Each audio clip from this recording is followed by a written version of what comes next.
Welcome everyone to an exciting discussion on L'Oreal's data-driven direct-to-consumer transformation. My name is Swati Sinha. I'm a Senior Director of Products Industry Marketing at Reltio. Joining me is Sri Sheshan, Director of IT Digital Data Management and Strategy at L'Oreal. Sri is responsible for data management and strategy for customer data platform that L'Oreal is building to enabling the data-driven marketing. Sri also partners with the CMO to strategize and implement the transversal initiatives and help them realize the ROI from customer data. Thank you for joining us, Sri. Thank you. Pleasure to be here. So COVID-19 has pushed companies to direct-to-consumer journey. But L'Oreal had already started this journey in 2017. And you have been the key member to drive this initiative. So tell us, what were the key reasons at that time that L'Oreal decided to go with direct-to-consumer transformation? So Swati, as you know, right, as you rightly said, we started our journey with the digital data transformation way back a few years ago. When we started off our journey, our primary requirement was it was meant to be for the marketing folks. We wanted to build a platform wherein the marketing could have better access to the data, and they will be able to understand the consumer better, understand the consumer buying behaviors, buying patterns, and so on and so forth, and be able to have a very specific, focused, data-driven marketing, as the name of our hub suggests. So that was our intent, to basically be able to target a segment our customers better, know their needs better, know their purchasing patterns better, and be able to target them in an effective way. So that is kind of a primary motivator, a primary idea of how we wanted to, go about this. While we went, with that motive or with that, thought process, we also realized that, omni-channel is a big need for us, given the fact that, we are present on e-commerce and we are also present on stores. So that was another main need that we wanted to basically bake into this platform. So we put together that, this concept as well, to be able to enable our customers and have them make sure that they have a consistent experience across the different platforms and channels that they talk to us. So those were some of our critical elements in how we wanted to, our motivators for building this hub. Back in 2017, obviously there was no CCPA, but then also we're able to, lucky enough to leverage this platform for the legal, the data privacy rules and the regulations that came up later. This hub proved us to be quite helpful in that purposes as well. Yeah. So, I mean, it is a big transformation, right? And it impacts the overall business strategy. So for the organizations that are starting now, can you share how did you start and what were some of the key things that you considered at that time? Like I said, some of the ones that we spoke about already, but there were a few other things as well, right? So putting together a platform of this nature needs, number one, a vision, and that vision to us was marketing needs. But then how do you put that vision into perspective, right? And that's where, there were a few things that we needed to kind of think through to be able to put this together. One of the things is obviously we wanted to have a single place, we wanted to a single store where you can house the entire customer view, like a consumer 360, which is a very common terminology that we use right now. So we wanted to have that consumer 360 view to begin with. That's your step one. And obviously, L'Oreal being a very, it's been a reputed company and we've been here for long in this space, there's a lot of different ways in how the data has been siloed over the years. Every brand, we have 30, 35 odd plus brands in our ecosystem. Every brand had their own way of how they do their business, how do they store the data, how do they consume that data. So there's been a lot of fragmented information and data lying around. So that was another thing that we wanted to kind of resolve, to be able to have in terms of a system rationalization, right? So we wanted to have it in all one single place. Then we spoke about omni-channel as how important that is for business, for our business, like a L'Oreal business. The last but not the least, obviously, the vision is great, the process is great, but you need to have the right tools in place to be able to support that. Reltio has been a great partner, and Reltio really helped us in putting together, Reltio is one of our critical components in our whole CDP platform, which needed to be we were onboarding ourselves into a multi-cloud architecture. So we wanted to be able to have a tool that can support that. We wanted to be able to have a tool or a technology to be able to support multi-cloud architecture, should be able to handle the volume that we're talking about. We wanted performance, we wanted agility. So there's a lot of these good things that we wanted to put in place, and that's how we kind of went about this journey of how these are all the things that we needed, and worked on that. So, you know what? I have heard you talking about how data is the biggest asset, and you just mentioned that again for organization, and it is the most underutilized tool, right? So, what would you say when you just mentioned about data? That what was the importance of data in this transformation, and how did you start thinking about the whole overall data strategy when we were designing this transformation? Glad you re-emphasized it again, and I'm going to re-emphasize it one more time, right? Data is the most important asset, Yeah. right? That is definitely the most important asset. um, See, here's my thoughts, right? I think Yeah. you need to have a good vision is definitely important. A long-term futuristic view is great, but I think you can't get there, right? You gotta have to step into day one first. And to me, day one is let's just say it as a short-term goal. So start defining your short-term goals while still having your vision and your business goals and everything as a futuristic long-term state. So in that sense, building or knowing your data is going to be the most critical element, right? So analytics, all the great AL and the machine learning and all the good stuff comes in later, and I'm sure we will probably get time to talk about that. But what's important is to be able to understand your data and also understand where your data resides, like all of the different silos where the data resides, identify all of those different data crumbs and be able to put it together. So understand your holistic view of customers and then go about that. What it also helps you while doing that is you will be able to understand all the different touch points and how your customer talks to you.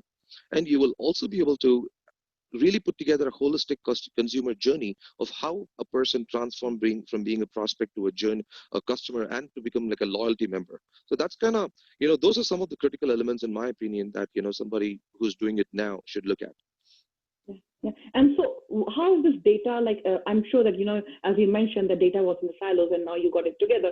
So, how is this data powering your different functions across your Well, market technology stack? Yeah. yeah, I mean, it's I would say it's a very big component for that, right? I mean, like we spoke about that, marketing is one huge area which basically uses our sites.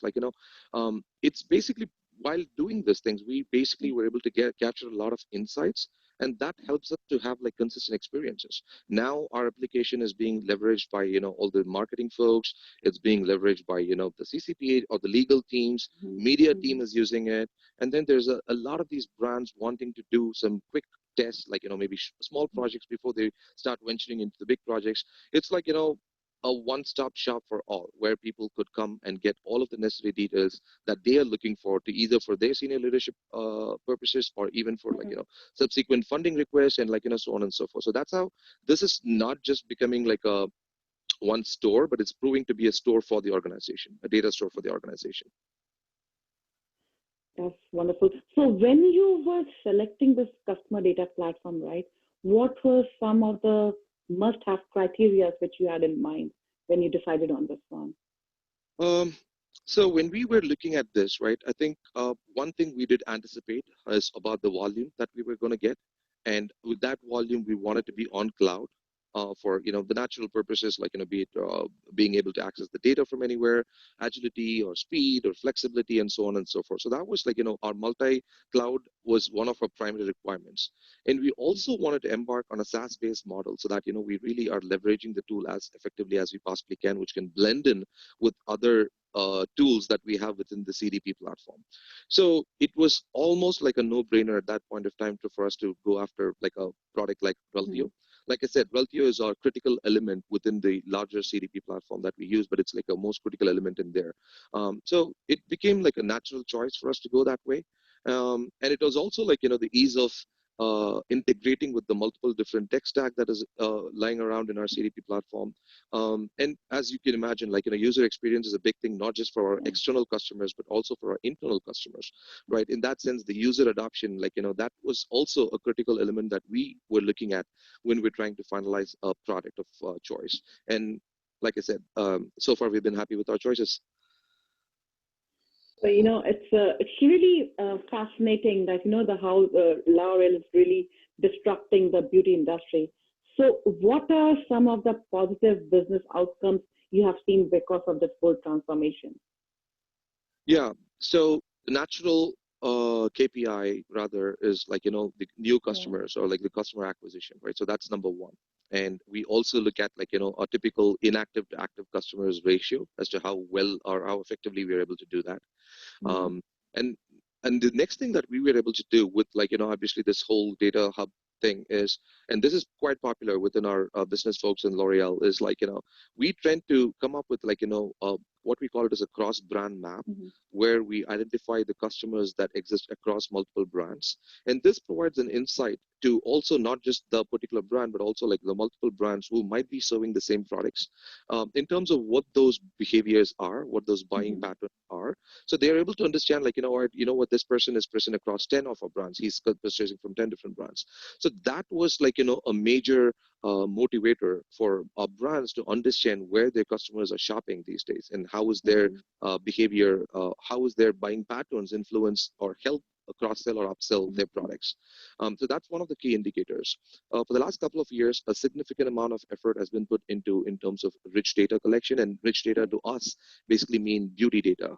Thanks to our Mm-hmm. acquisition from people like Modiface, our virtual try-ons, our consultation tools on all of the pretty much all the brands on their sites, we are able to capture much more rich data from our consumers, and that is also associated with the consumer profile, which again Mm-hmm. helps us in terms of customer segmentation, like being able to suggest the right amount of products that we think might work for them, their behaviors, their like again, there is a thin line of how much of privacy, and obviously we've got a great legal Yeah. team who supports us in along the way, but within that, what we are allowed to do with the amount of rich data that we collect, we are able to really have like significant amount of growth, and we are able to see a lot of positive outcomes of being able to do those things. So these are some of the KPIs, how the business are Mm-hmm. evaluating the success, or like how they're leveraging the data.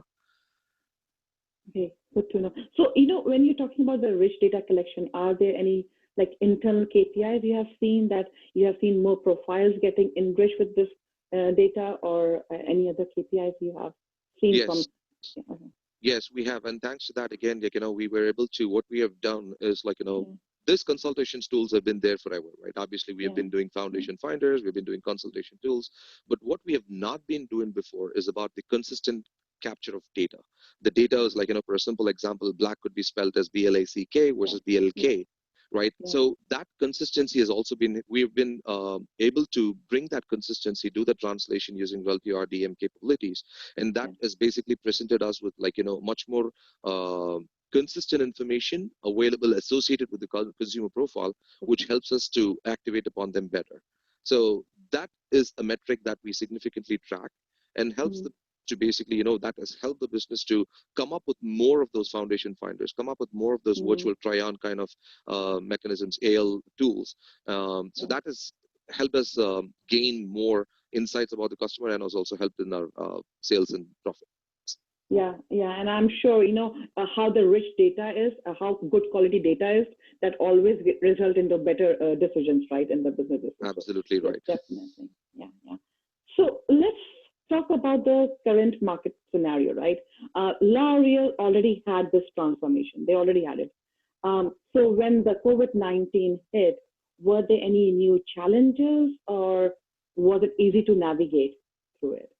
So apart from the generic challenge of COVID-19 that we all Yeah, witnessed, I yeah, would say, like, from yeah, a technology perspective, we have been on slightly ahead of the game, probably. I yeah, mean, so I yeah, think yeah. um, we were able to, it was a relatively easier transition into all of our Yeah. new projects that we wanted to roll out. And it has also been like a state wherein, like, um, like for instance, I said about this earlier, right? If we were to expand our projects, or like create some new projects, the very Mm-hmm. first the marketers do is like they want to just see take a dump of the existing data and take a look at what is it like. They profile the data, and we give them a sense of what this is probably what's missing. And if Yeah, you were to do project 1, 2, 3, then we see potentially this problem could be mitigated, or like you probably yeah, could do something about this problem, or like lack of data, or like yeah, what can you improve upon.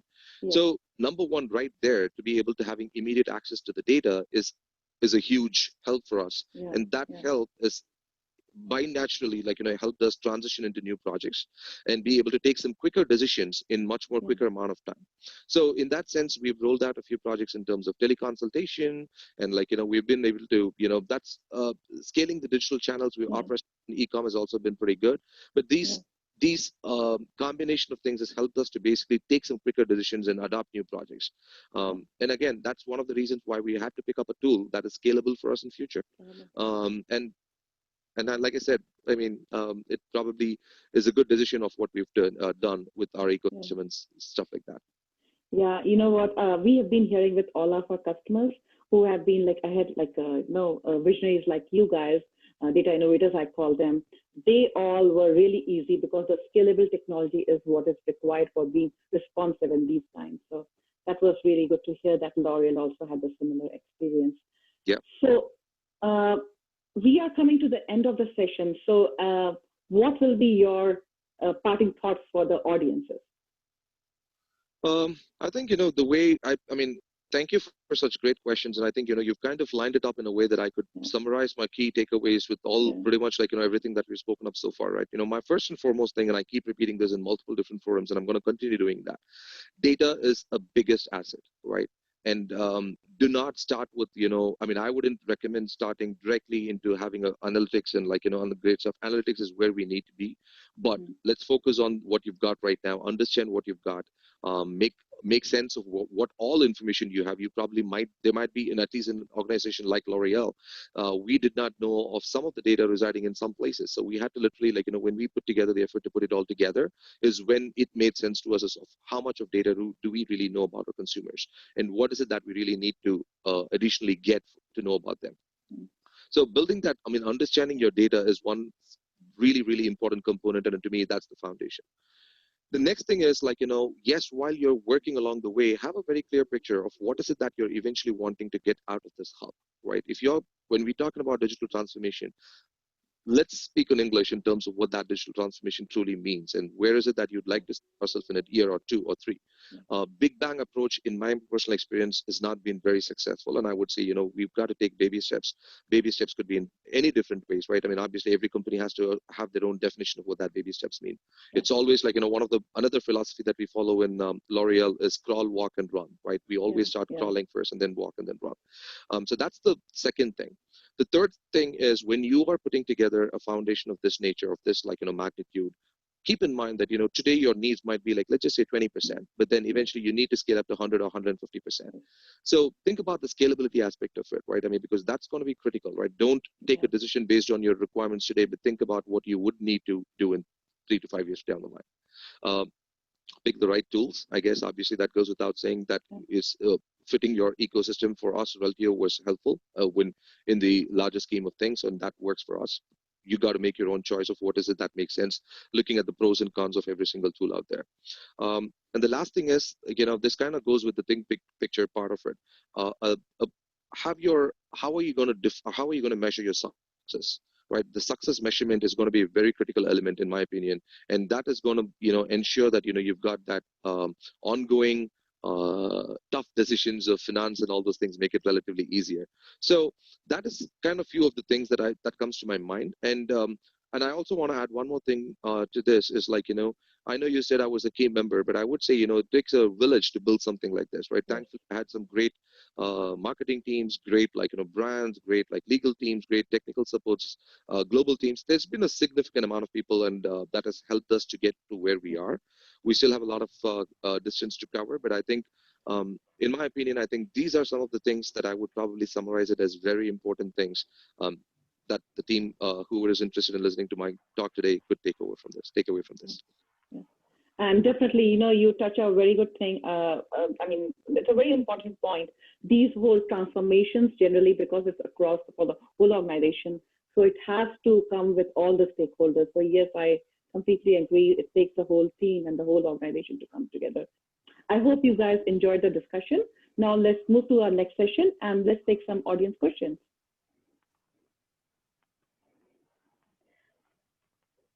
So Shri, there's a first question there. Can you give examples of rich data you have collected, and what surprising and non-intuitive insights that were revealed as a result? Sure, Swati. I think rich data is actually a very common terminology potentially, and I can understand the question from where it comes, right? So I think to us, from a beauty industry, our rich data has multiple flavors. We've kind of categorized as to what all qualifies rich data.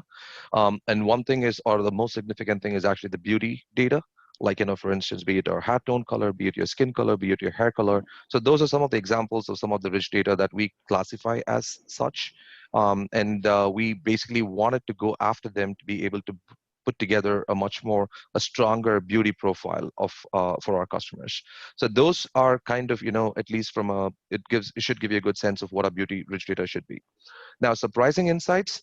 I think, the more, one common element I would say is we did observe, from some of our quizzes, potentially people weren't, our foundation or consultation tools, people were not giving us enough information, but we were receiving more information from our general ratings and reviews, right? So that is one surprising insight that I could think of the top of our head. The point goes back to what we were talking, what we spoke earlier is about we need to know where our data resides. And one of the surprise elements was our data resided in ratings and reviews, or beauty data or rich data resided there that we are trying to tap into right now. Yeah, yeah, that's good to know. So the next one is, what is the one of the biggest learning you had on this journey? Swati, I lost you there for a second. Okay, can you hear me now? Yeah. Yeah. So what is the one of the biggest learning you had on this journey? Okay. Okay. So one biggest learning, in my opinion, I think there's a lot. I would say, don't walk in thinking this is going to be easy. you know, if I I to know. make it simplified, just don't walk in thinking it's easy. But I mean, not to discourage, but I will definitely say, if you have the right people, right tools, right vision, it is definitely achievable. We did not anticipate this to be easy, so I think we were smart in that regard.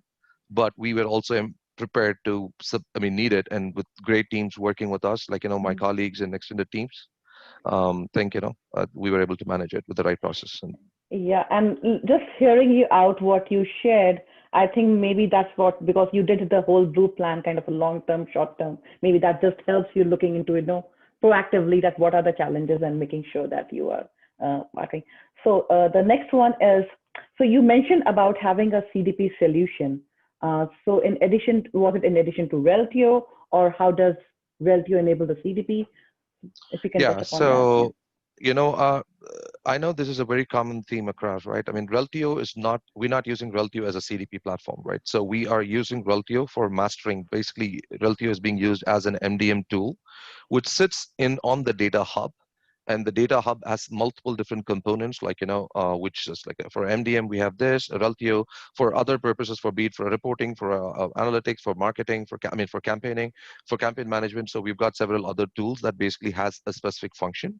So the way we look at it is yes, I mean, I commonly refer to it as the CDP, but within L'Oreal, we call it only as DDM, which is the Data Driven Marketing Hub. So most commonly referred to as the hub, multiple different ways.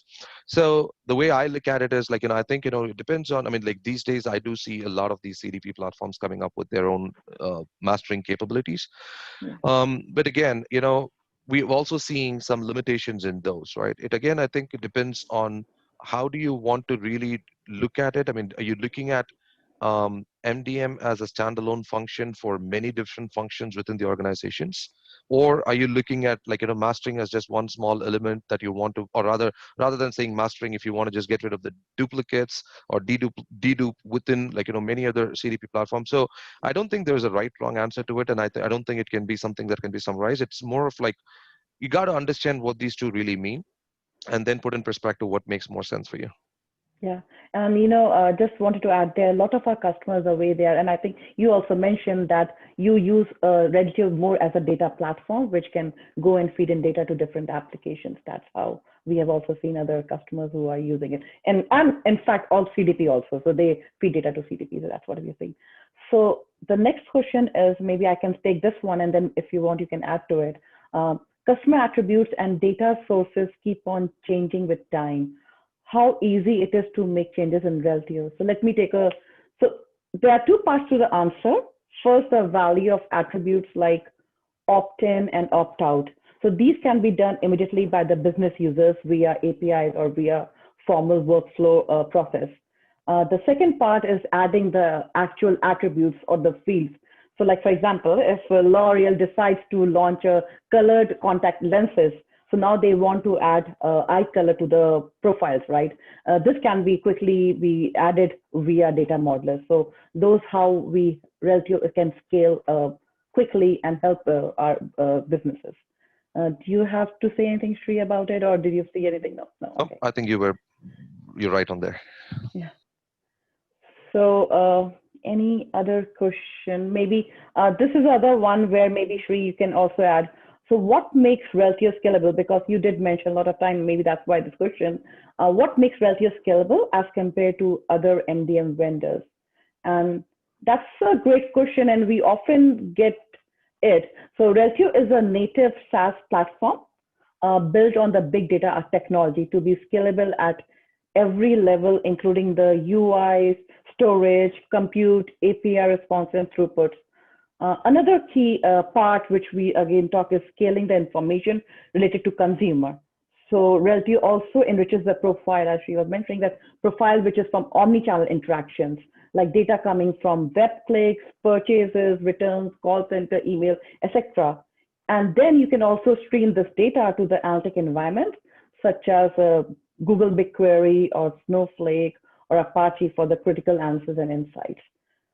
So those were the things. So do you want to add anything, Sri, on this one about scalability? No, I think, one other maybe sounding more tactical, but I will still mention that, one of the positives is at least like, the way we've done that is like, in terms of the total number of customers, right? On year one, the total number of entities that we know that we are anticipating in our Reltio platform, which is year two, which is year three. Yeah. I mean, I've seen like, that at least to L'Oreal we've always had a particular target number or customer acquisition in our mind. And then, there is one, what really happened. So we've been able to kind of literally easily being able to scale up our Reltio platform to support additional volume. I know I keep repeating the volume part of it because that to us is very significant. And I think, that's just like in addition to everything that Swati you just mentioned, I thought, it's good for others to know that part of it is relatively easier. You choose like, let's just say 100 today and you can scale up to 200 tomorrow. That's relatively easier. Yeah. So thank you for your time, Shri. This was an inspiring journey you have shared. Thank you for it. And if you all want to learn more about how direct-to-consumer transformation and how Reltio can help you, please visit our virtual booth. You can also enter the raffle for the gift cards and NX France's customer experience book. Thank you all for joining. Thank you so much, Shri. Thank you, everyone. Take care, Swati. Bye-bye.